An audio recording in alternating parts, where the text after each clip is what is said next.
Today we're going to talk about proper breathing in strength sports. Now you have to remember I'm a personal trainer dealing with weightlifting as my primary exercise modality. This breathing technique will not apply to an endurance athlete who's playing basketball or volleyball or is running or things like that, because that's a different kettle of fish. I am looking to deal with pure power, pure stability and strength during an explosive weightlifting movement. There's a lot of different information on how to breathe. I'm not saying I'm more right than another person, but I do feel that I have, through trial and error, have come up with the greatest breathing techniques for maximum power. So I'll give you an analogy of something that would be unwise to do. If you and I had a competition where we're going to swim from one end of the swimming pool to the other, and we were going to see who could last the longest underwater, I guarantee you're not going to dive in the water and exhale all your breath as soon as you get in the water. What you're going to do is hold it for as long as you can, and then when you need that last little bit, when you're running out of steam, you're going to then breathe out and see how far you can go. The exact same thing in a swimming underwater test is exactly the same thing I do in a weightlifting movement. So I would take a deep breath in, and I would hold my breath. And what I would do then is contract all my abdominal wall. I would create stiffness through the core, and I would maintain that breath through the movement that I chose. So if it was a squat pattern, I would inhale, contract my abdominal wall, and complete the full range of motion in the squat before I breathe.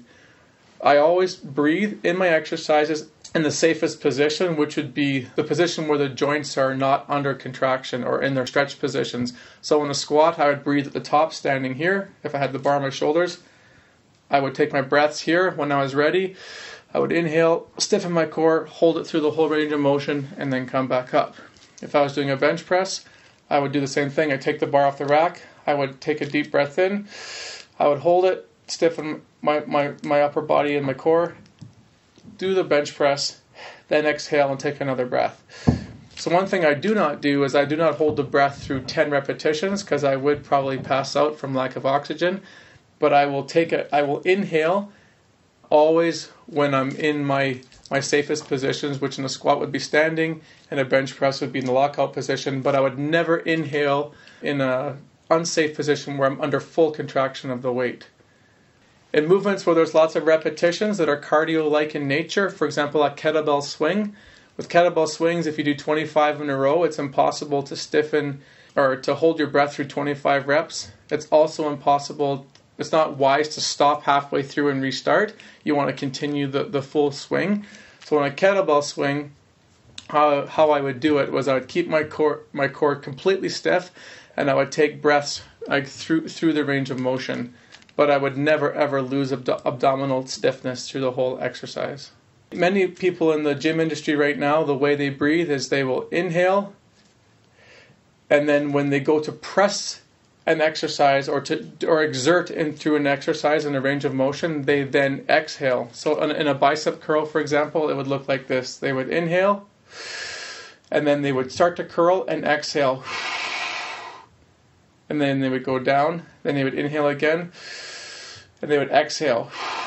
I'm suggesting you do not do that, because that's exactly the same thing as jumping in the pool with a deep breath and blowing it all out as you're going through the motion. Again, you will lose core stability, you'll lose stability for your spine, and if you have a rep that takes a long time and you run out of breath halfway up, you've got nothing left to give.